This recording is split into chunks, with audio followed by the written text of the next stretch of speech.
Bonsoir à tous et merci de votre présence pour cette table ronde, la dernière table ronde avant l'été,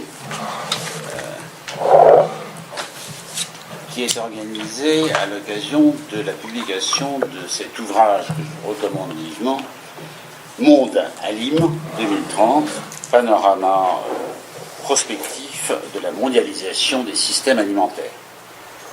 C'est une production parmi d'autres, toute excellente, du Centre d'études prospectives du ministère de l'Agriculture. Il y a un ministère qui dispose d'une équipe de prospective, c'est bien celui-là, piloté magistralement par Bruno Hérault, soutenu par une partie de son équipe qui va présenter dans un instant.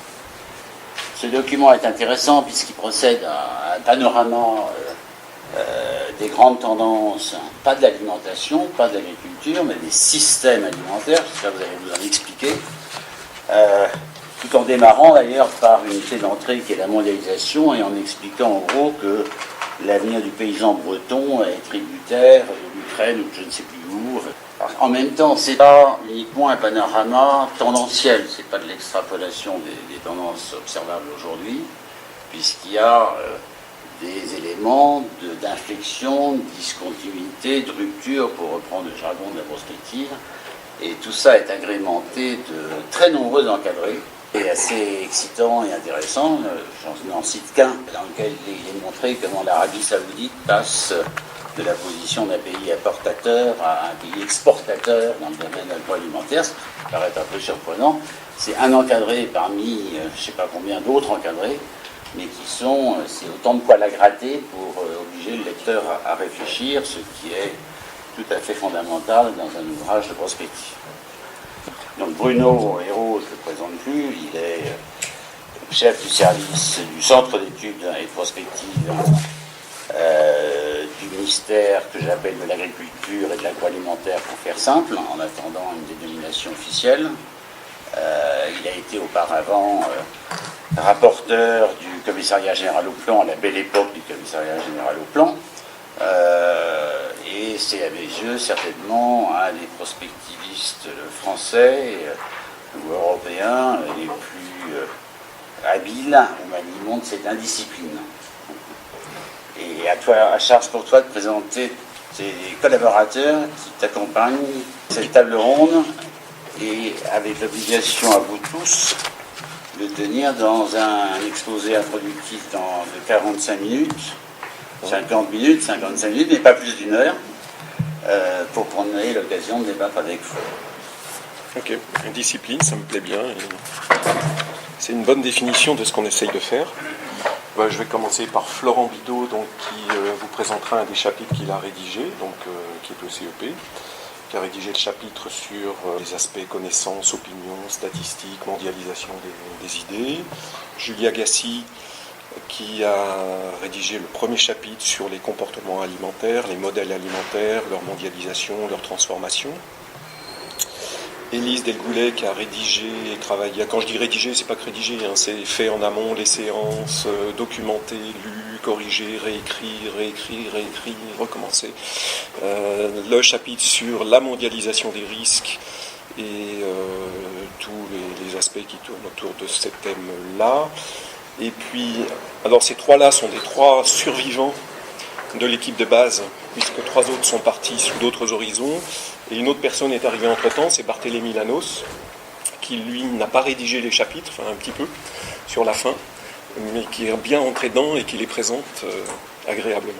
Voilà. Alors donc, comme je suis venu en force, pour une fois je ne présenterai pas tout, et je les laisserai présenter l'essentiel. Moi je ferai une introduction et une conclusion, puis après on verra dans les questions qui suivront.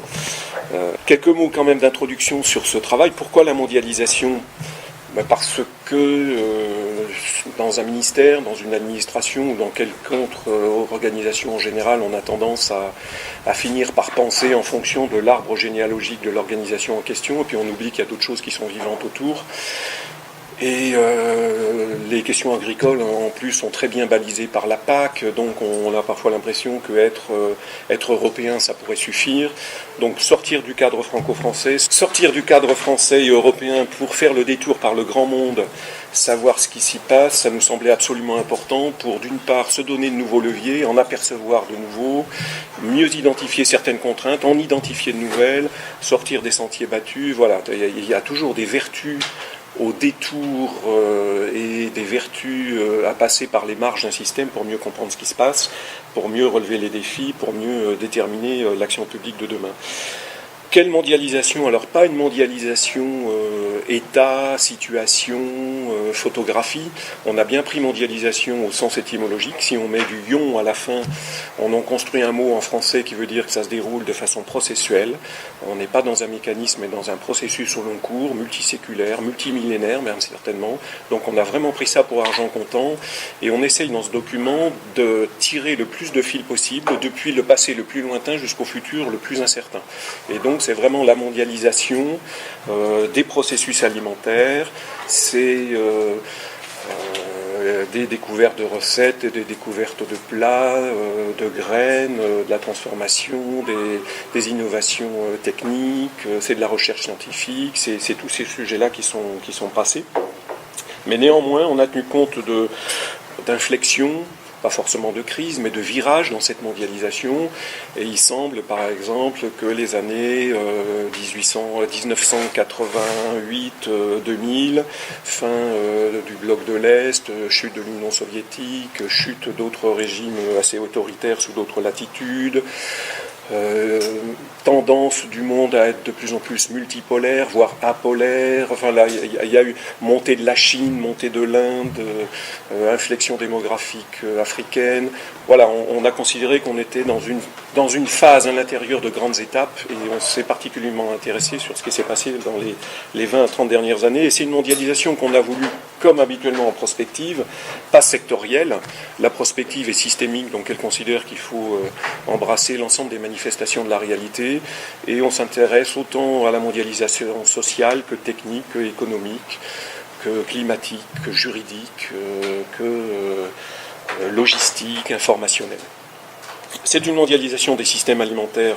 Tu as dit l'essentiel sur l'importance de la notion de système. Si c'est une notion qui a fait florès dans les sciences économiques et sociales dans toute la seconde moitié du XXe siècle, c'est qu'elle a une rigueur et une capacité explicative qui est très très grande. Ça permet de sortir de filières, ça permet de sortir de production, de maillons, ça permet de sortir les acteurs de leur corporatisme habituel ou de leur irrédentisme de service, et donc voilà, avec un système au sens de Rastoin ou Guercy, ou au sens de Malassis, on se dit au fond comment l'ensemble des acteurs arrivent à coopérer, à s'ajuster, à transiger, à s'opposer pour se nourrir au quotidien, et pour ça on va mobiliser l'ensemble des manifestations de l'agir social qui sont déterminantes.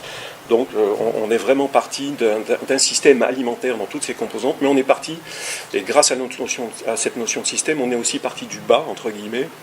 On est parti du mangeur, on est parti du consommateur, on est parti de l'acteur social de base, et ça se voit dans la structuration du document. On n'est pas parti des grandes institutions, de l'OMC, de la FAO, de l'OCDE, des grandes régulations. On est parti de l'idée que pour comprendre l'évolution des systèmes alimentaires, il fallait d'abord comprendre les besoins alimentaires quotidiens des individus qui composent ce système, en faisant le pari, pas complètement stupide, qu'une société c'est une agrégation d'individus et qu'un monde c'est une agrégation de sociétés qui agrègent des individus. Et en sachant quels sont les nouveaux besoins des individus, on a des chances de comprendre quels seront les nouveaux besoins des sociétés et du monde demain. C'est pour ça qu'on est parti des mangeurs pour finir par les grandes institutions.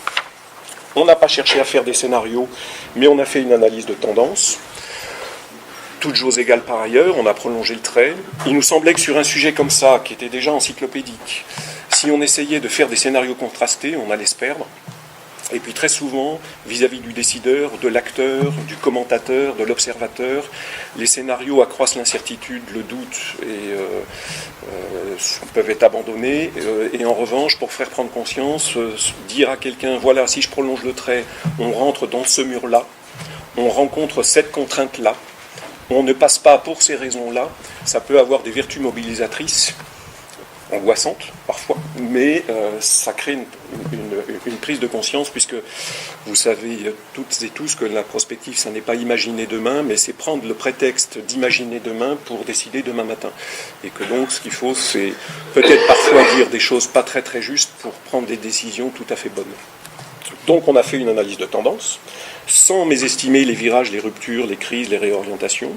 On s'est appuyé, comme on l'a fait souvent au CEP, sur un groupe de travail de, en gros, 25 experts, qui, puisque c'était des analyses de tendance, ont été choisis pour leur pédigré et leur profil plutôt scientifique, académique, chercheur. Si on avait fait des scénarios, on aurait cherché à constituer un groupe avec des acteurs pour organiser de la controverse. Là, on voulait des personnes qui, le plus vite possible, convergent vers ce qui leur semblait être la tendance principale, la plus évidente pour eux. Et puis donc, le document final, qui est le résultat d'un gros travail. Il y a une année de rencontres de ce groupe, en gros 13 séances, et puis une année de rédaction pour aboutir à ce document de 230 pages, où il y a beaucoup de textes, il y a beaucoup d'infographies, où il a fallu associer les deux, et où on les a associés, comme je l'ai dit, en allant du mangeur jusqu'aux grandes institutions, et ça me permettra, en décrivant le plan du document, de vous décrire aussi la succession des prises de parole. Donc on va commencer avec Julia sur le premier chapitre sur l'évolution des comportements de consommation, d'achat, de cuisine, les goûts, les couleurs, les recettes, comment changent les demandes alimentaires. On va ensuite passer au commerce international qui est tiré par ces comportements une fois qu'on les agrège. Après le commerce international, on fera un détour par les idées, puisque les opinions mènent aussi le monde et que la mondialisation des idées n'est souvent pas moins puissante que la mondialisation des réalités. Gouverner des réalités, c'est relativement simple. Gouverner des gens qui ont des idées, c'est vachement plus compliqué. Donc, le gouvernement des idées, c'est aussi important dans ce document. On est, quatrièmement, vous le savez, dans une société du risque. Peretti Vattel pour les Français, Ulrich Beck pour les Allemands, plutôt une tendance philosophique dans ce cas-là, mais on est dans une société du risque. On n'a certainement jamais aussi bien mangé en quantité et en qualité. Alors, on pourrait discuter ça longuement, etc., mais en tout cas, on mange mieux qu'à certaines époques, y compris récentes. Ça se traduit par des chiffres tout à fait significatifs, ne serait-ce que par exemple de mortalité infantile, 60 pour 1000 en 1946, 4 pour 1000 aujourd'hui, espérance de vie et autres, ce qui ne veut pas dire qu'il n'y a pas d'autres problèmes qui émergent. Mais on est dans une société du risque et donc on a aussi l'impression qu'il faut s'assurer contre tout, l'alimentation, le climat, le phosphore, les maladies réémergentes, les zoonoses. Il y a plein de sujets qui entourent l'alimentaire et qui sont pris dans des tendances à la construction de risques de niveau planétaire. On passera ensuite aux nouveaux acteurs de la mondialisation alimentaire, les anciens acteurs et les nouveaux acteurs, puisqu'il y a quand même encore des acteurs, il y a du pouvoir, il y a de la domination, il y a des inégalités. On a essayé de défendre dans ce travail une vision ni irénique, ni agonistique. La mondialisation n'est ni positive ni négative, elle est, et en tant que telle, elle est pleine d'inégalités, pleine d'injustices, pleine de difficultés, et en même temps pleine de progrès, pleine d'avancées. Et puis on terminera par les grands mécanismes de régulation, donc les deux derniers chapitres, ce sera avec Barthélemy, les risques, ce sera avec Élise, et donc on finira par la gouvernance, c'est-à-dire par le chapeau suprême qui encadre l'ensemble de l'exercice. Je reprendrai la parole pour faire une petite conclusion. Donc sur les conduites alimentaires, quelques éléments d'abord de cadrage de l'exercice que nous avons conduit. On a considéré comme conduite alimentaire à la fois les consommations, donc les produits, les quantités que sont consommées, également les pratiques, par exemple les modes d'achat, les modes de préparation, et puis enfin les représentations, c'est-à-dire les connaissances, les valeurs, les images que les mangeurs projettent sur l'alimentation.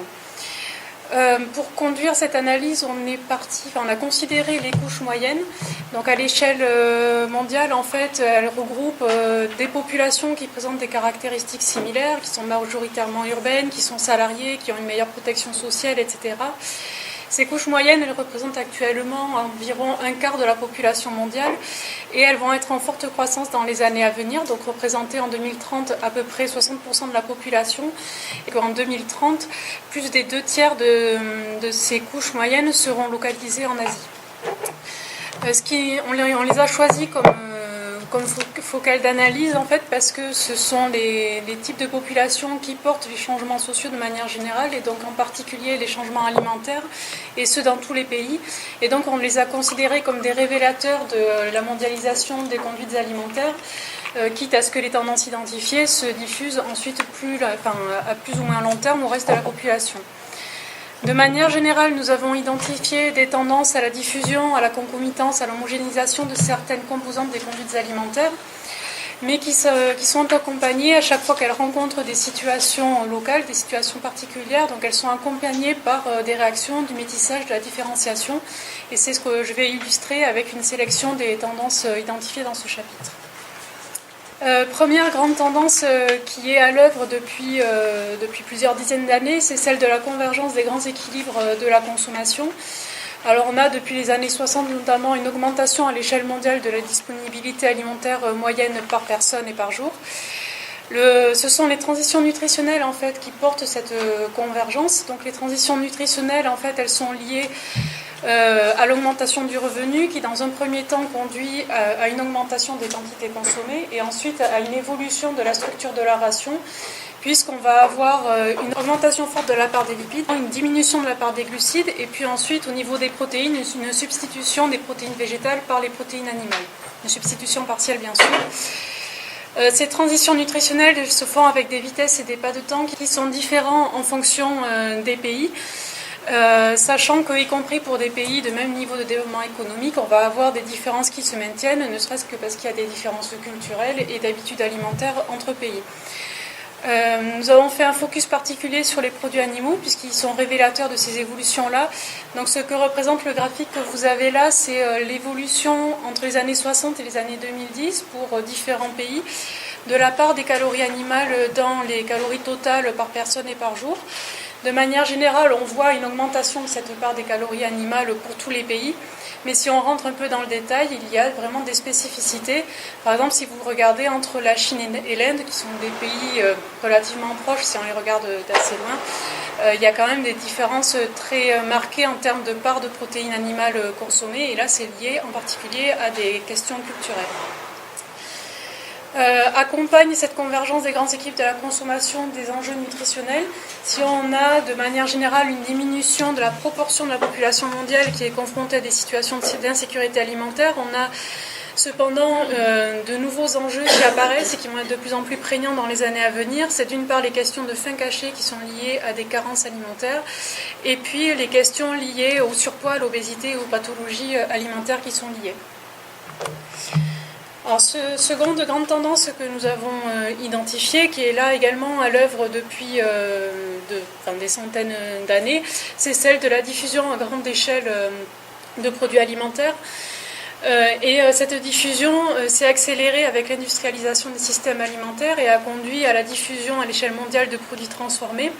Cette diffusion-là, elle accompagne également un phénomène de distanciation croissante des consommateurs vis-à-vis des produits qu'ils consomment, avec donc une augmentation de la distance géographique mais également cognitive, donc les personnes ont de moins en moins de connaissances et de maîtrise sur les produits qu'ils ont à leur disposition. On a également une diffusion des plats, des recettes, des goûts, des saveurs liés aux échanges de population, au tourisme, aux échanges d'idées. Ce qui est intéressant de voir ici, c'est que autant pour les produits transformés que pour les plats, pour les recettes, il y a à chaque fois réinterprétation, réadaptation au niveau local. Et donc, de manière générale, une multiplication des situations particulières qui va aller croissante dans les années à venir. C'est ce qui illustre l'infographie que vous avez sur le Coca-Cola, donc qui est un produit industrialisé, diffusé à l'échelle mondiale, mais qui est réinterprété de nombreuses façons, que ce soit avec des motivations autour du commerce équitable, d'une production biologique, avec des motivations autour d'une identité régionale ou locale, mais également avec des revendications identitaires, religieuses, politiques. Les tendances suivantes, en fait, sont liées à des tendances un peu plus qui concernent les évolutions sociétales de manière plus générale. D'une part, en particulier dans les zones urbaines, on a une tendance à l'accélération, qu'elle soit technique, du changement social, des rythmes de vie. On constate également une individualisation de plus en plus importante et comme corollaire une responsabilisation plus forte des individus, en particulier pour le domaine alimentaire. Les individus sont de plus en plus responsables des choix qu'ils font et des conséquences de ces choix sur leur santé, sur la société en général et sur les générations futures. Tout cela entraîne différentes tendances. D'une part, le fait que l'alimentation devient de plus en plus subordonnée à d'autres représentations et d'autres activités, les loisirs, le travail, la famille et autres. On a également le fait que les temps alimentaires diminuent et sont de plus en plus fractionnés. Et là, ce qui est intéressant, c'est de voir que ce sont plutôt les pays les plus développés qui ont des modèles alimentaires bien installés, qui rejoignent en fait, qui se rapprochent de situations plus installées dans les pays du Sud. Et puis, on a également une tendance à l'individualisation des choix alimentaires et au développement d'alimentation particulière. Derrière donc individualisation des choix alimentaires parce que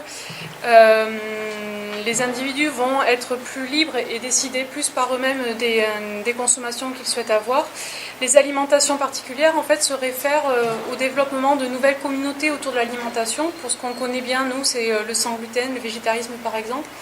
Ce qui est intéressant, c'est que ces communautés-là ne sont plus localisées géographiquement.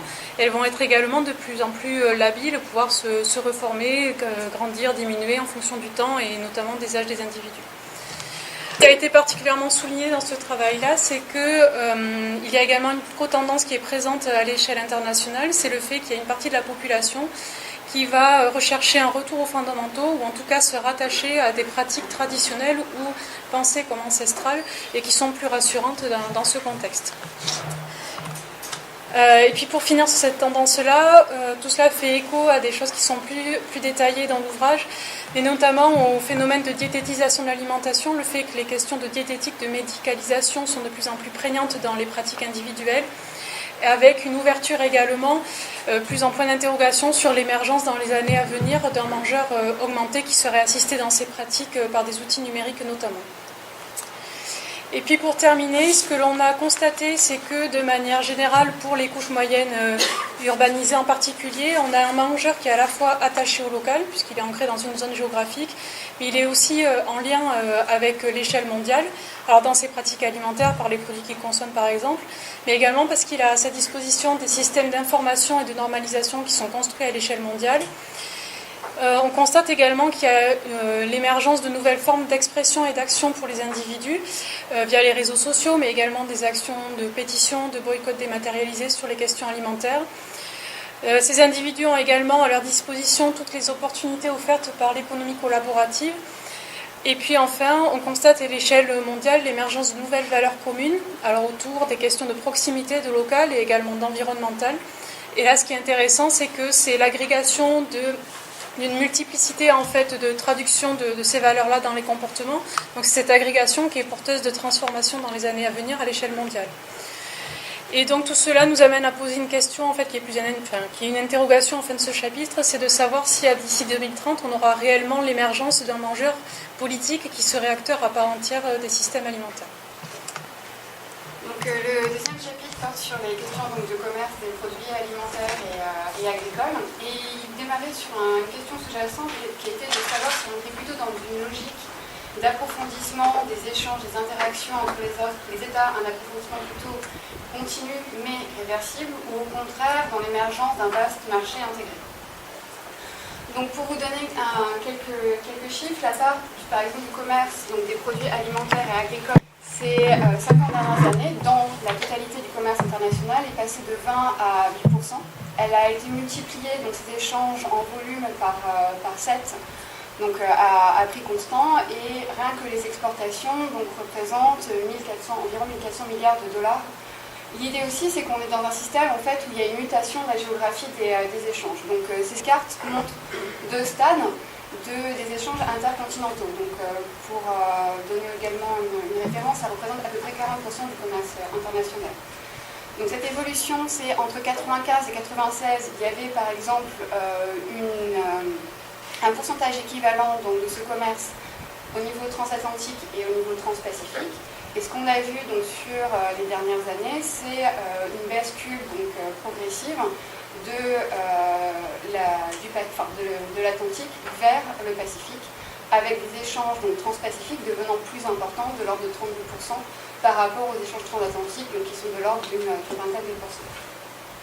On a également d'autres phénomènes, comme des échanges sud-sud qui sont de plus en plus importants.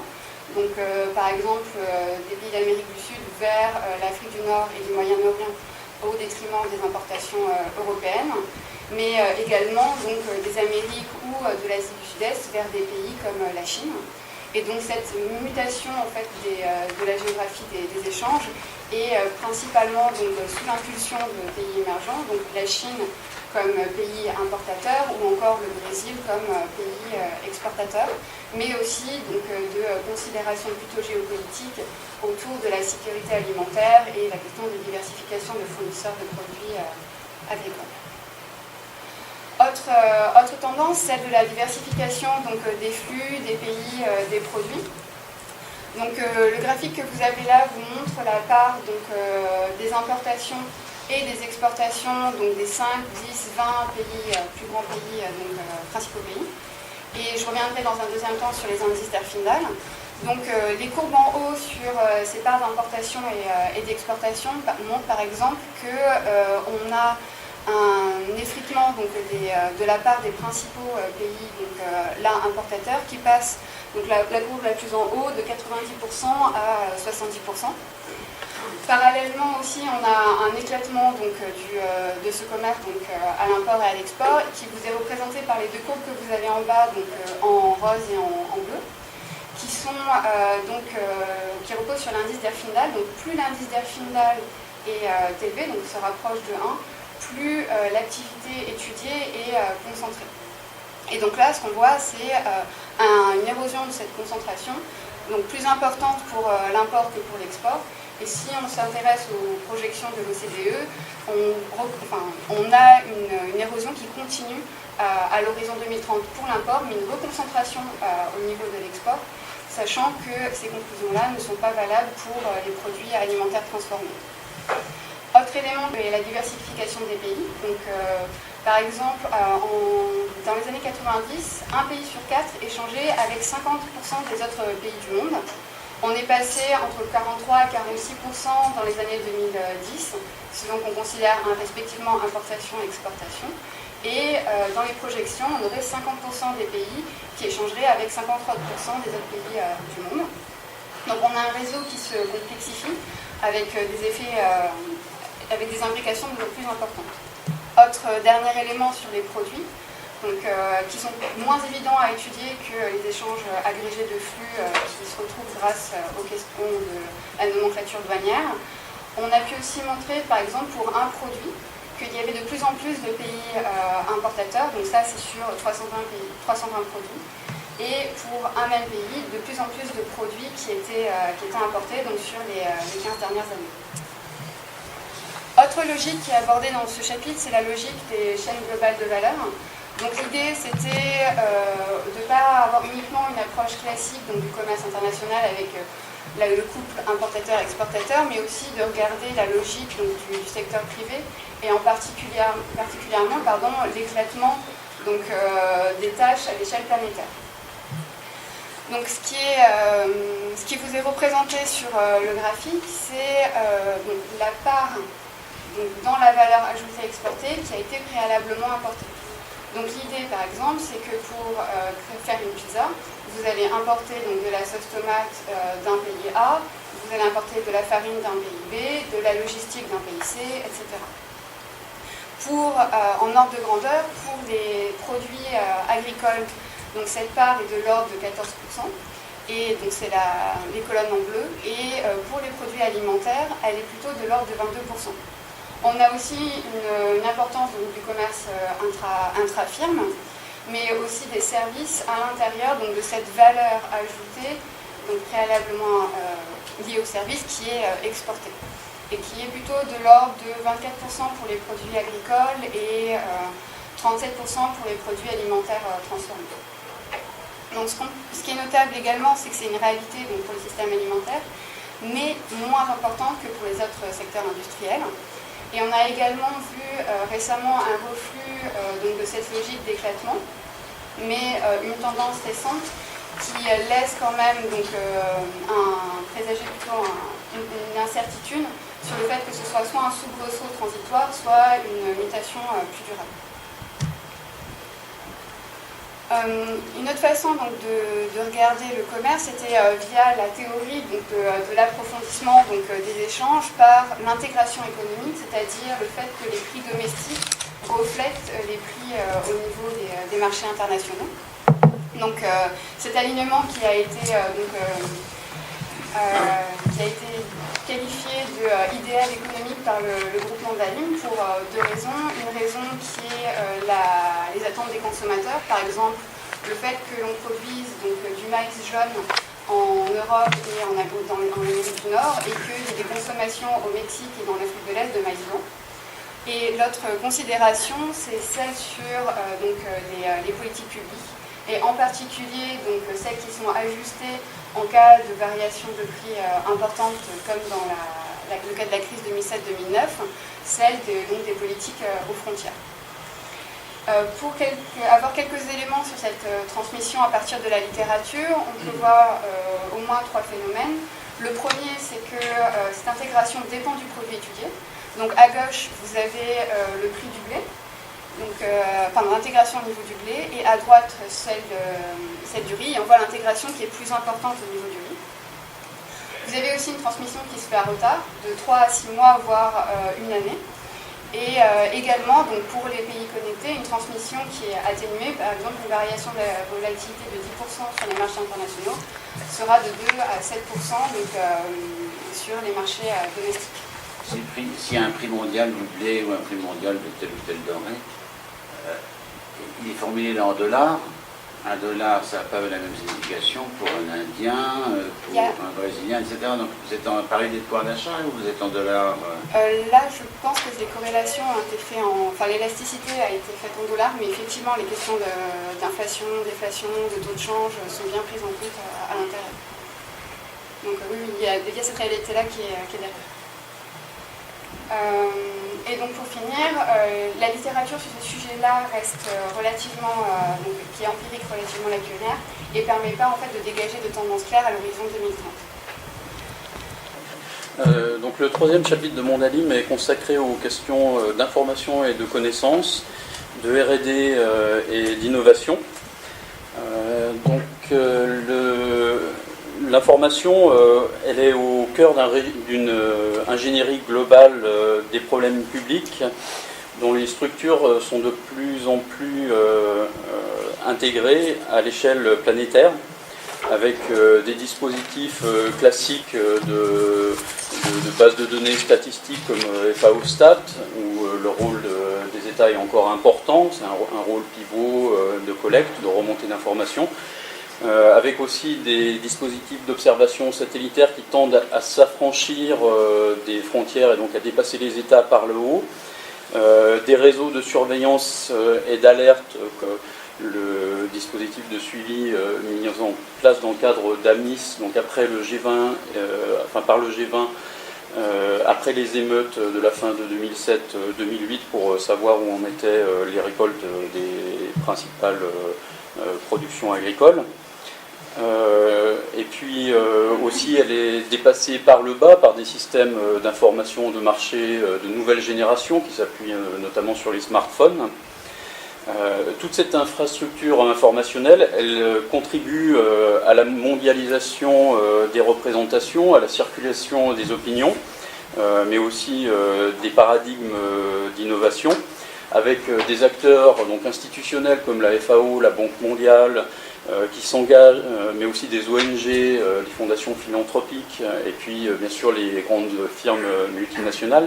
Donc des acteurs qui s'engagent dans des mobilisations autour de grands mots d'ordre, comme nourrir le monde, nourrir 9 milliards de personnes en 2050, de nouveaux mots d'ordre aussi plus récents que celui autour de la faim dans le monde, comme le changement climatique ou l'érosion de la biodiversité. Donc au total, on assiste à une mondialisation des défis à laquelle semble répondre une mondialisation de la recherche. Depuis les années 80, on a assisté à la structuration de communautés scientifiques autour de grands chantiers globaux, de programmes pluridisciplinaires internationaux. Ça a été le cas donc, dans les années 80 avec la cartographie du génome. Dans les années 90, sont montées les questions climatiques, avec notamment les grandes revues collectives autour du GIEC. Cette scientifisation de l'action publique contribue en quelque sorte à un effacement des cultures scientifiques nationales, avec des problématiques, des théories, des méthodes, des concepts, comme les études bibliométriques qui circulent à travers le monde. C'est aussi une recherche de plus en plus cosmopolite, parce que les pays émergents vont attribuer des budgets de plus en plus importants à leur R&D,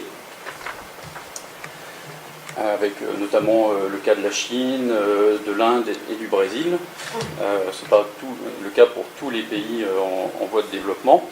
Le régime d'innovation actuel, on peut le caractériser comme un régime d'innovation où la R&D des firmes privées globales devient prépondérante, avec un rythme de croissance des dépenses privées qui est aujourd'hui plus rapide que le rythme de croissance des dépenses publiques. Donc on a une recherche qui est de plus en plus orientée par les multinationales, notamment parce que se met en place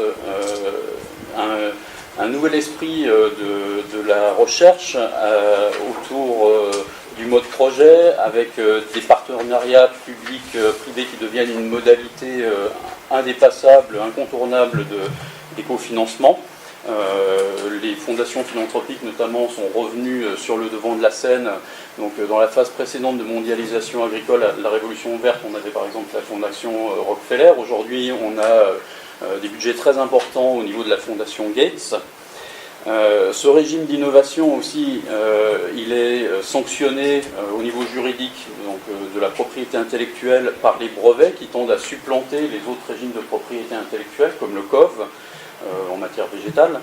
Le COV, c'est le certificat d'obtention végétale, et donc c'est un régime de protection qui est plus ouvert, puisqu'il permet en gros de rétribuer l'obtenteur, mais de donner un accès direct à l'innovation pour qu'elle soit réutilisée dans les nouvelles obtentions végétales par les multiplicateurs. Donc c'est une forme de propriété qui est moins fermée. Donc il y a des questions sur l'appropriation du patrimoine commun de l'humanité, les questions autour des gènes natifs. Donc dans le chapitre, je cite les travaux de Joly et Bormillot sur le CGIAR, avec leur centre sur le maïs, le CIMIT, qui a passé un PPP avec Pionir, et qui dans ce cadre-là, donc il avait obtenu la gestion en fait comme un bien commun des collections de maïs, et finalement les banques de gènes, elles sont passées dans le patrimoine de Pionir, qui déploie des stratégies de brevets et d'appropriation privée. Donc ce régime d'innovation, il contribue à faire circuler certaines innovations plutôt que d'autres. Donc dans le chapitre, on aborde différents paradigmes qui sont constitués de différentes façons. Donc plutôt la révolution verte, l'agroécologie à partir d'une réflexion sur les itinéraires techniques en agriculture pour obtenir une production, avec la bioéconomie, une réflexion sur l'organisation des filières, aussi à la discussion entre agriculture familiale et agriculture de firme sur l'organisation de l'exploitation. Les mondialisations précédentes dans le domaine agricole, elles procédaient beaucoup par un effort de s'affranchir des conditions locales, par le fait de globaliser des pratiques de référence. Donc, dans le cadre de la révolution verte des années 60, c'était avec des paquets techniques autour du tracteur, notamment des pesticides, l'irrigation. Et en fait, donc on discute cette stratégie d'artificialisation de l'agroécosystème qui revient un peu à aligner le monde sur les conditions du laboratoire, où l'agronome a les meilleures performances pour une variété par exemple. Eh bien, elle est contestée très fortement à cause des problèmes d'érosion de la biodiversité, de déforestation, de pollution. Et il faut mettre en place de nouvelles pratiques de référence. Donc, dans le chapitre, on discute les OGM, l'agriculture de précision, la robotisation, mais aussi les techniques culturales simplifiées. En contrepoint, on a une convergence en fait, de ce paradigme de révolution verte d'artificialisation assez paradoxalement avec l'agroécologie qui part d'un souci symétrique qui est là au contraire de mondialiser des solutions locales et qui en fait est de plus en plus repris par les institutions, par exemple la France a un programme agroécologique, ou par les grandes multinationales, McDonald's a une charte agroécologique, et donc en quelque sorte récupéré, et on pose la question de savoir si en 2030 cette réussite sociale de l'agroécologie n'aura pas pour conséquence un divorce avec les groupes qui l'ont porté jusqu'ici, notamment des groupes très alternatifs. Et enfin, on regarde 3 sous-technologiques, les fermes verticales, la viande in vitro et l'impression 3D alimentaire. Donc c'est des choses qui seront peut-être dans le paysage de 2030, mais en tout cas qui ne seront pas en production à ce moment-là. Et ça nous permet de souligner qu'en matière d'innovation, les choses ne se font pas en un jour. Et enfin, pour finir, donc on voit que Internet, les smartphones, le big data, il y a toute une mondialisation numérique qui est motrice de l'intégration des systèmes alimentaires à toutes les étapes des chaînes de production, que ce soit la sélection génomique, animale ou végétale, l'agriculture de précision que j'ai déjà évoquée, ou le marketing prédictif, comportemental au niveau des IA, du consommateur. Et donc on montre qu'il y a une même vague d'innovation qui consolide la mondialisation et qui va aussi faire circuler sa contestation. À droite, vous avez une illustration tirée d'une campagne de Greenpeace contre la déforestation en Amazonie, donc qui circulait sur Internet pour dénoncer les pratiques des fournisseurs de Nestlé sur le Kit Kat. Et donc Internet, ça permet la mise en valeur des alternatives, les critiques sociales. Dans ce cas-là, ça a permis d'aboutir à des engagements de non-déforestation, des no-go zones pour les planteurs. Et donc on peut se poser la question de savoir si, en contrepoint de l'action des multinationales dans le cadre du régime d'innovation que j'ai décrit précédemment, ces actions militantes sur Internet peuvent faire contrepoids et amener à une certaine moralisation, peut-être même dans une hypothèse de rupture qu'on évoque, à une relocalisation de certaines productions avec des consommateurs qui seraient soucieux de consommer responsable, local, garanti, et refuseraient de consommer des produits qui ne sont pas certifiés. Donc le 4e chapitre, comme l'a indiqué Bruno, partie du constat que la société contemporaine est une société du tout, c'est-à-dire que les individus se concentrent sur ce qu'il reste à améliorer, donc conduisent ainsi à l'identification de nouveaux risques, et impose également comme problèmes publics mondiaux. Donc il y a eu, parmi les tendances qui se dégagent de ce chapitre, c'est l'accumulation de défis pour le monde, que ce soit la question du phosphore, de l'eau, des sols, de la sécurité alimentaire. L'idée étant, au-delà du diagnostic local de ces spécificités, de montrer l'unicité du problème. Donc par exemple, vous avez là de la carte qui montre les parts de la réserve mondiale de roches phosphatées. Donc cette roche qui est une ressource finie et non renouvelable à l'échelle de temps humaine et constitue la base en fait de la fabrication d'engrais phosphatés minéraux. Et cette réserve donc inégalement répartie et finie pose la question donc à l'échelle mondiale de l'épuisement de cette ressource à l'horizon 2030.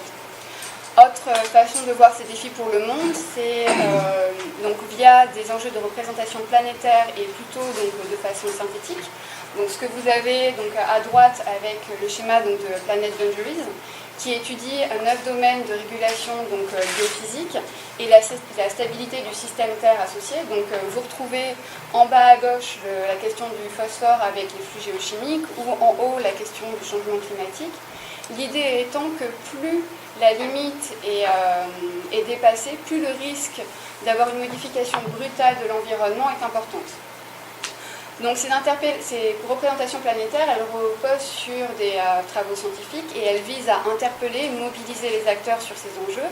Elles permettent aussi de mettre en exergue des fois des interactions entre différents risques et des interpellations qui devraient donc continuer à être présentes à l'horizon 2030. Ce que l'on voit également, c'est l'émergence de problèmes globaux, donc que ce soit des problèmes, des questions liées à la mondialisation, ou que ce soit ce processus qui est impacté par ces problèmes globaux. Donc on a à gauche la question des risques systémiques globaux. Donc c'est l'idée que vous avez dans un système complexe, donc par exemple là vous avez la représentation des échanges commerciaux, vous avez des ruptures à un niveau local qui se propagent à l'ensemble du système, provoquant son dysfonctionnement. L'exemple classique étant la crise financière. Donc, ce que la littérature montre également, c'est qu'on a une complexification de ce système des échanges, donc par exemple par rapport aux années 90, et que cette complexification rend d'autant plus délicate l'interprétation des effets des différents risques. Certains auteurs arrivent à montrer, par exemple, que ce système est devenu plus vulnérable à la contamination d'un agent chimique ou microbiologique, avec une traçabilité qui devient de plus en plus difficile.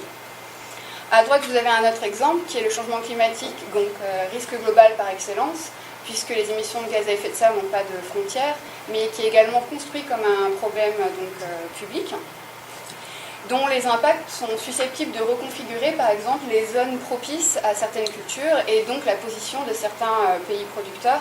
On prend l'exemple du café dans l'ouvrage. Un exemple plus thématique de deux tendances extraites du chapitre, la question de l'augmentation des maladies réémergentes et émergentes à l'horizon 2030.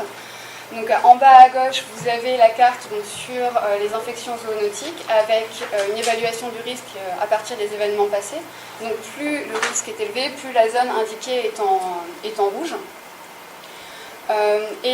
Également, si les conditions en fait d'après les travaux scientifiques sont réunies pour une augmentation de ces maladies émergentes et réémergentes, leur traduction en termes d'effets, d'impact reste peu aisée, et en particulier, elle nous pose la question de notre capacité à relever les défis successifs que nous pose en fait la plasticité du génome des différents pathogènes.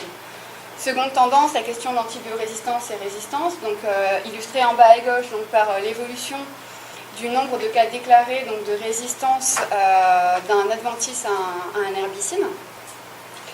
Et donc ce sont deux enjeux qui sont clairement identifiés au niveau international comme problème majeur de santé humaine et animale pour l'antibiorésistance et enjeux économiques et de maintien et préservation de la biodiversité au niveau des résistances. Et ce qu'on voit, c'est qu'il y a une dynamique qui est déjà amorcée pour essayer de trouver des solutions partagées pour contrecarrer ces impasses techniques. Autre façon de regarder la mondialisation et les risques, c'est les acteurs, que ce soit des acteurs de la mondialisation ou des acteurs qui doivent adapter leur stratégie à ce processus. Donc, le tout premier exemple, c'est la question des marchés à terme qui ont vu l'arrivée d'acteurs plutôt globaux avec des motivations strictement financières sur les marchés à terme agricoles au début des années 2000. Également, qui ont des modes en fait, d'intervention qui ont exposé les marchés de matières premières agricoles aux autres actifs et ainsi qu'au contexte macroéconomique. Donc là, le graphique que vous avez, cette infographie, ça part en haut à droite, vous avez les matières premières agricoles, donc c'est des réseaux de corrélation entre différents marchés à terme. Vous avez en bas à droite les questions d'énergie et de matériaux, ici les questions de devises, et là les indices boursiers.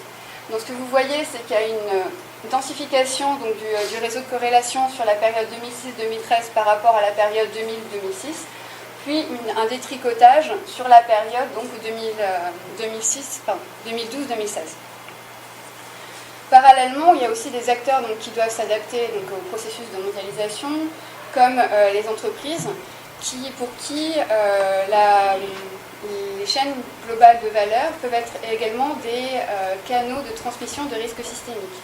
Donc, ce qui peut se traduire en termes de stratégie face au risque d'approvisionnement par l'éclatement de ces chaînes de valeur en multipliant les fournisseurs et qui deviennent plus substitutifs les uns par rapport aux autres. Dernier élément, dans ce chapitre, on parle également de la question de la gouvernance mondiale, des risques et des problèmes publics. En particulier avec la consolidation observée sur le domaine sanitaire via une dynamique d'adhésion à des organisations internationales telles que l'OIE, des doctrines partagées comme le One Health ou encore des instruments de gestion. Et ça, c'est la carte que vous avez en haut à droite qui vous présente en fait le système donc, de surveillance et de riposte de l'OMS, donc l'Organisation mondiale de la santé, vis-à-vis de la grippe et entre autres de la grippe aviaire. En bas à droite, ce que vous avez, c'est l'évolution donc, du prix du riz et, sur la période 2007-2009 et les interventions des différents États. Et c'est ce contexte-là, donc de variabilité des prix des matières agricoles, mais aussi des effets des politiques publiques donc, prises par les États, qui ont facilité la discussion pour une gestion collective donc, du risque prix. Et avec par exemple l'émergence de AMIS, donc une plateforme dont l'idée est de rendre plus transparents donc, les marchés agricoles, mais aussi d'impulser une coopération internationale en temps de crise. Pour finir, le groupe Mondalim a particulièrement souligné que si les progrès sont plus nombreux que les reculs ces dernières années, il ne va pas sans envisager ou plus particulièrement exclure un reflux de la coopération internationale, en particulier donc, par perte de confiance ou par accumulation de tensions, notamment géopolitiques. Alors moi je vais vous présenter le chapitre 5 qui est sur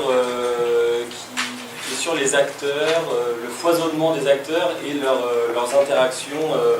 De plus en plus d'acteurs interagissent avec de plus en plus d'acteurs. Alors tout d'abord, d'un point de vue étatique, on a vu que les politiques agricoles et alimentaires ont connu une résurgence et un regain d'intérêt depuis à peu près une dizaine d'années, depuis les crises alimentaires qui ont commencé en 2007. Et ici, je vous ai présenté donc une des stratégies agricoles de certains pays en manque de produits alimentaires, c'est de justement, comme vous le présentiez tout à l'heure, d'acheter des terres un petit peu partout pour ensuite produire eux-mêmes et d'apporter et de réexporter de la valeur ajoutée. Donc ça, c'est un type de stratégie alimentaire nationale qu'on a vu apparaître. Et également l'exemple de la Chine, qui est majeure dans le commerce mondial, qui est devenue première importatrice de soja, et qui aujourd'hui change un petit peu de stratégie et dans leur politique agricole, en autorisant leur entreprise para-étatique Shenchina de racheter Syngenta. Donc là on voit que la stratégie nationale évolue un petit peu vers l'amont de la filière.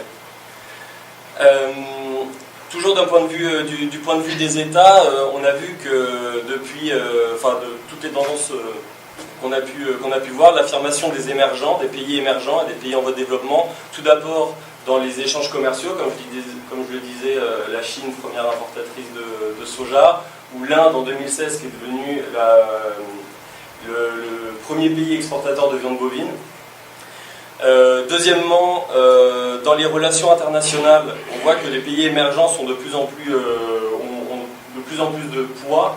Donc on a vu l'émergence de la sphère de décision des BRICS et aussi d'un point de vue plus national, l'Inde, encore elle, qui a à l'OMC imposé à tous les autres pays d'avoir le droit de faire des réserves alimentaires. Chose que tous les autres pays ont accepté et qui n'était pas forcément, qui est tout à fait distorsive, donc pas forcément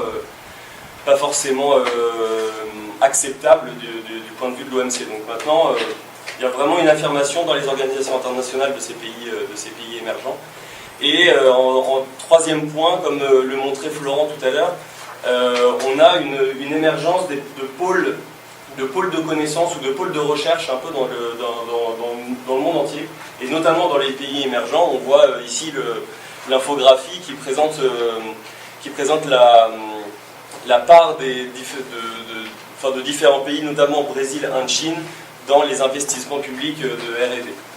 Donc voilà, une affirmation vraiment des pays émergents qui va probablement se prolonger à 2030. Un autre acteur qui est primordial dans les chaînes globales de valeur, comme on voyait tout à l'heure, c'est bien évidemment le secteur privé.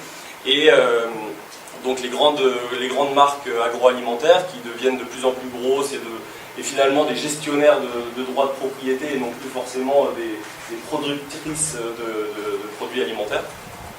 et les marques de distributeurs. Donc là, on a une carte de la couverture mondiale de Walmart et Carrefour.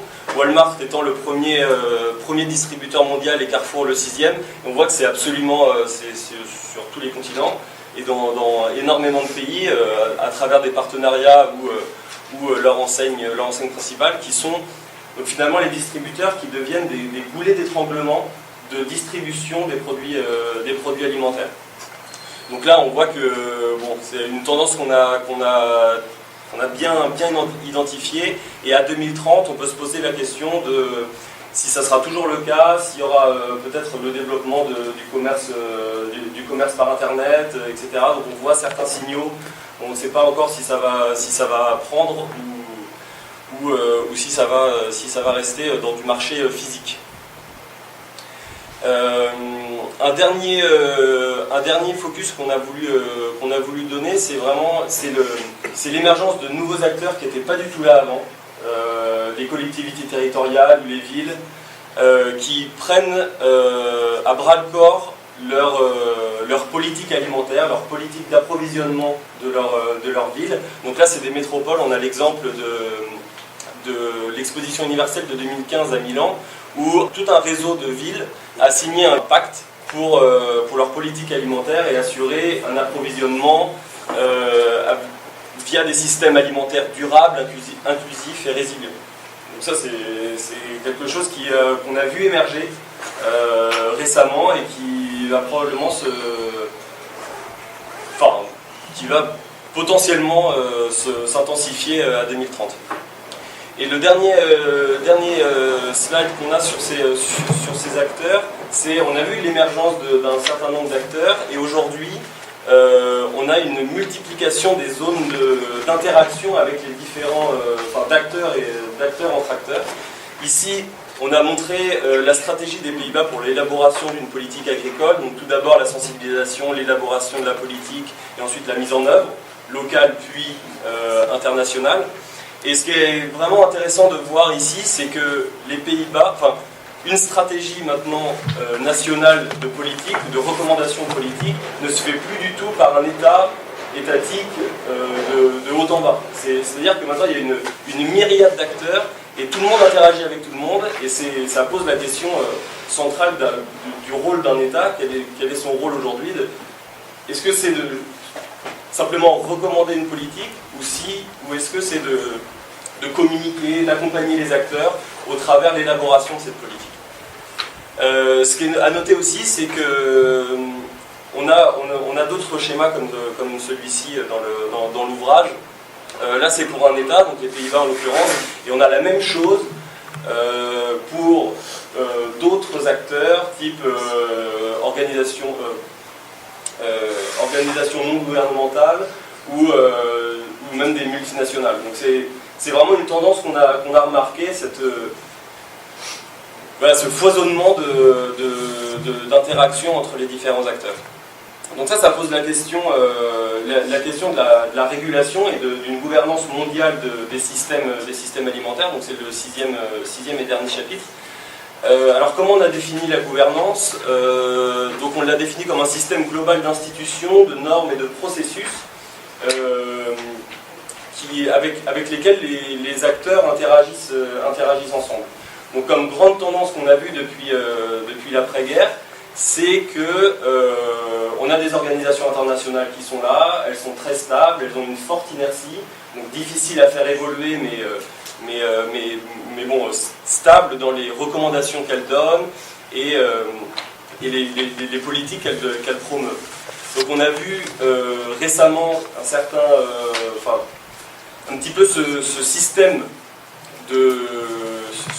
d'interaction multilatérale qui est de plus en plus concurrencé. Donc le multilatéralisme, c'est dans une organisation internationale, un État, un acteur membre égal à une voix. Donc on se met tous autour de la table, on discute et on essaye de se mettre d'accord pour aller de l'avant. Et on a vu qu'il y avait une certaine limite à ce genre de processus décisionnel, notamment avec le cycle de Doha qui essaye toujours de mener à quelque chose. Et là, je vous ai mis un tableau qui représente deux instances de gouvernance des systèmes, de la sécurité alimentaire, plus précisément. À droite, vous avez la FAO, donc le système multilatéral par excellence, avec tous les États membres de l'ONU autour de la table, et on essaye de gouverner cette sécurité alimentaire, ou en tout cas d'insuffler des politiques qui vont dans ce sens. Et de l'autre côté, le G20, qui est une diplomatie de club, donc 20 personnes, très flexible, avec un pouvoir d'action beaucoup plus important, de communication et de décision par rapport à la FAO et le CSA. Donc voilà, le G20, une participation plus limitée et beaucoup plus facile d'arriver à un consensus dans cette sphère de décision. Et ce qu'on a pu voir, c'est que finalement les États ont un peu de mal à se mettre d'accord. Avec le multilatéralisme, par exemple, on voit qu'il y a un problème de discussion et de négociation entre les États, et on le voit même plus précisément dans les politiques agricoles qui ont du mal à converger. Alors là, il y a une infographie sur les niveaux de soutien à l'agriculture, donc c'est les niveaux budgétaires. On voit que les pays développés, donc soumis aux disciplines de l'OMC, sont à peu près bons élèves et réduisent au fur et à mesure leur soutien budgétaire à l'agriculture, et inversement les pays émergents qui eux donnent de plus en plus de soutien à leurs producteurs. Donc on voit un apparent équilibre qui est plutôt souhaitable si on pense à un équilibre du commerce international. Mais quand on regarde un petit peu plus précisément, on voit que c'est des politiques agricoles qui sont complètement différentes entre elles. Les politiques des pays développés, peu distorsives, boîte verte de l'OMC, alors que les politiques des pays émergents et en voie de développement sont plutôt distorsives du commerce international. Donc on voit que finalement, sous une apparente convergence, quand on regarde un petit peu plus précisément, les politiques agricoles ont du mal à se coordonner. Les États ont du mal à se coordonner entre eux pour l'élaboration de ces politiques.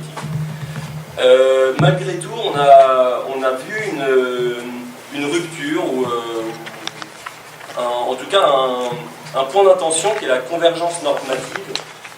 Donc c'est dans les accords commerciaux qu'on voit qu'il y a un focus bien précis sur les normes, et les États essayent de se mettre d'accord sur leurs normes, qu'elles soient techniques, phytosanitaires, sanitaires, voilà, des normes plus techniques, mais aussi des normes qu'on appelle des préférences collectives. Donc c'est des normes qui sont plutôt sociales et qui touchent au mode de production, au mode de consommation, au mode de vie des populations. Et on voit qu'il y a un accaparement de ces problématiques par la société civile, qui montre bien que ça va être un enjeu fort, qui est déjà un enjeu fort aujourd'hui, et qui va sans doute le devenir de plus en plus dans les années à venir. Et enfin, donc là j'étais vraiment à un niveau étatique de la gouvernance de ces systèmes alimentaires, et là il ne faut pas oublier qu'il y a le secteur privé qui est aussi un acteur assez fort et assez important dans cette gouvernance.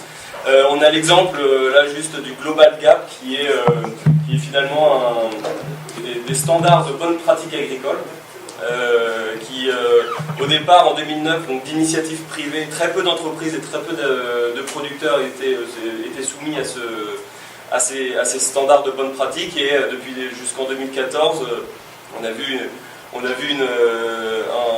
un nombre important d'entreprises. On a dépassé les 400 entreprises qui ont cette charte de production, et qui est devenue presque une condition sine qua non de discussion et de négociation commerciale entre les pays. Quelques conclusions rapides. Vous l'avez compris, on a essayé de ne pas confondre internationalisation et mondialisation, même si ce n'est pas toujours facile. En particulier dans un chapitre commerce, c'est souvent des statistiques du commerce international. Pour passer de l'international au mondial, il y a une vraie question. Deuxièmement, je le répète, mais c'est important, c'est bien la mondialisation qui nous intéressait. Donc c'est pas l'alimentation dans le monde, mais c'est la mondialisation de l'alimentation. C'est pas l'état du monde qui mange, ou comment on mange dans le monde, ou comment va-t-on nourrir la planète, mais qu'est-ce qui se mondialise dans les questions alimentaires, et donc dans tout ce qui entoure l'alimentaire, à savoir l'agricole, l'agroalimentaire, le distributif, la restauration, etc. Je reviens un peu aussi sur l'argument principal ou la problématique principale de l'ouvrage, qui est que de plus en plus on mange comme on vit. Autrefois il fallait manger pour vivre, et la richesse des sociétés passait en partie dans la capacité à continuer à s'alimenter. Donc l'alimentation faisait des modèles sociaux, faisait des structures sociales, faisait des mythes, faisait des rites, faisait des religions, faisait plein de statuts, de rôles. Aujourd'hui, c'est moins l'alimentation qui fait la société, mais c'est beaucoup plus la société qui fait l'alimentation. L'alimentation est devenue, je reprends ce que disait Julia, une activité beaucoup plus interstitielle, intercalaire, secondaire, subordonnée.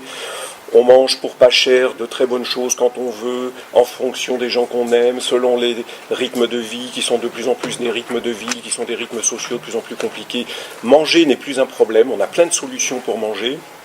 Donc on mange comme on vit, ce qui fait que notre pari était que si on sait comment on vit partout, on saura à peu près comment on mange partout.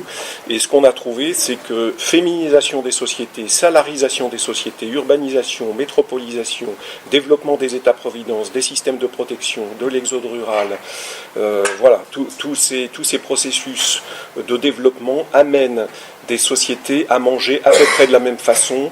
Et je le dis parce qu'il y a une précaution méthodologique à avoir, à savoir que ça oblige à se concentrer sur ce qui bouge. C'est un des biais habituels du raisonnement prospectif. Qu'est-ce qui bouge ? Ce sont les couches moyennes, plutôt supérieures et consommatrices, ce qui ne veut pas dire qu'il ne reste pas de formidables inégalités, de formidables différences. On a mis un coup de projecteur sur les éléments les plus déterminants, sur les créatifs culturels, sur les consommateurs les plus prescripteurs. Mais en bas et en haut de la société, il reste plein de mangeurs qui ne sont pas forcément dans ce modèle-là. En revanche, il nous semble que si on sait comment mangent ces couches moyennes-là aujourd'hui, on saura à peu près comment on mangera le monde demain. Voilà, c'était un pari méthodologique. Autre remarque, la mondialisation alimentaire est certainement ou agroalimentaire est certainement moins poussée que dans d'autres domaines. Au moins parce que c'est des produits qui sont lourds, qui se périment, qui sont coûteux à transporter, il y a beaucoup d'eau dedans, etc. Il y a beaucoup plus de voitures ou de smartphones ou d'électroménagers ou de biens qui circulent que le blé ou le maïs. De mémoire, dans le document, on doit dire qu'il y a 12% du blé produit qui sort des pays de production, donc le commerce de ces produits-là est moins développé que d'autres produits. Et ça a été dit, depuis 2007-2008, il y a une relative démondialisation, en particulier de la partie commerciale, la partie financière. Et ça a été bien dit par Élise, avec les pelotes de laine en particulier, qui se font ou se défont. Il y a une relative démondialisation agroalimentaire en matière commerciale. En revanche, il y a une progression et une continuation de la mondialisation agroalimentaire dans d'autres domaines. Les goûts, les recettes, Julie en a pas parlé, mais c'est un élément important, je pense, du constat et du futur, à savoir le développement du tourisme gastronomique et culinaire, qui fait que de plus en plus on va dans des pays pour savoir comment ils mangent, on choisit ses lieux d'habitation dans les pays européens en fonction des lieux où on a passé ses vacances. Donc c'est aussi des lieux où on a bien mangé, donc il y a un aménagement du territoire et un exotisme du tourisme qui accompagne assez fortement l'alimentation. Redire aussi en conclusion, ça me paraît absolument fondamental, que la mondialisation n'est ni un émiettement, ni une homogénéisation.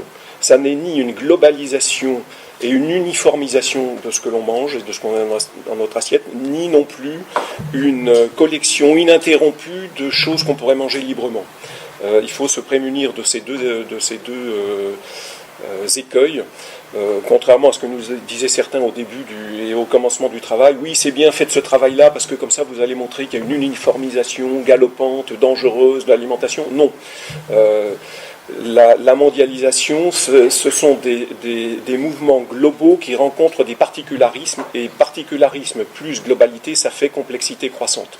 La mondialisation, au fond, elle donne encore plus de chance à des terroirs, à des produits de niche, à des localités, à des goûts particuliers, et elle amplifie les localismes en même temps qu'elle localise les globalités. Donc la mondialisation, elle localise tout.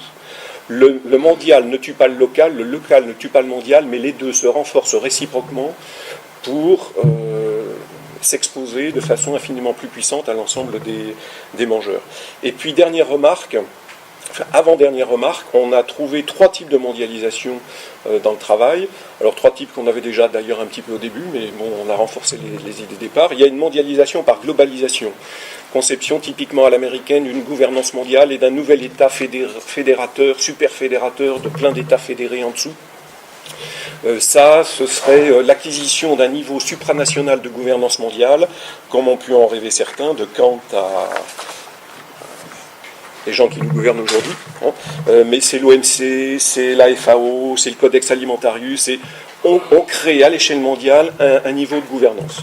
Il y a une seconde source de mondialisation, c'est la mondialisation par diffusion. C'est-à-dire qu'à partir d'un foyer initial, on va diffuser à l'ensemble du monde un tracteur, des OGM, de la pizza, du cacao, du hamburger ou quelque chose d'autre. Il y a eu à un moment donné une émergence locale qui est devenue une diffusion mondiale. Et puis il y a troisièmement un troisième processus de mondialisation qui est certainement le plus important, qui revient à ce que je disais sur le développement concomitant de couches moyennes qui se mettent à manger de la même façon. C'est une mondialisation par concomitance. Et sans retomber dans des théories des années 60-70 développementalistes à la Rostow ou autres, on trouve néanmoins, quand on regarde les statistiques, quand on regarde les profils sociologiques des sociétés, qu'il y a des constantes et que à l'échelle du monde, en différents endroits, sans aucune interaction, seulement par exode rural, urbanisation, création de familles nucléaires, abaissement du nombre des enfants, volonté d'accéder à une consommation de meilleure qualité, etc., on se met à avoir des régimes alimentaires tout à fait typiques. Et dernière remarque, avant qu'il me coupe la parole, bien sûr, il y a des crises, il y a des ruptures qui sont tout à fait possibles, des crises zoonotiques, une accumulation de tensions entre des États, des scandales alimentaires, des crises énergétiques, des emballements du changement climatique. Donc tout ça a plein de sources d'arrêt ou de réorientation. Alors c'est une conclusion purement personnelle qui n'engage ni mes camarades ni l'ouvrage, j'aurais tendance à penser que si source de crise il y a, je les verrais plutôt arriver dans la sphère politique, institutionnelle, dans des tensions qui vont devenir assez difficiles à gérer demain pour tous manger relativement bien, se partager des ressources naturelles avec 1,5 milliard Chinois, avec 1,7 milliard d'Indiens, avec 500 millions d'Européens qui ne vont pas baisser la garde, avec une Afrique qui devrait gagner 950 millions d'habitants, etc.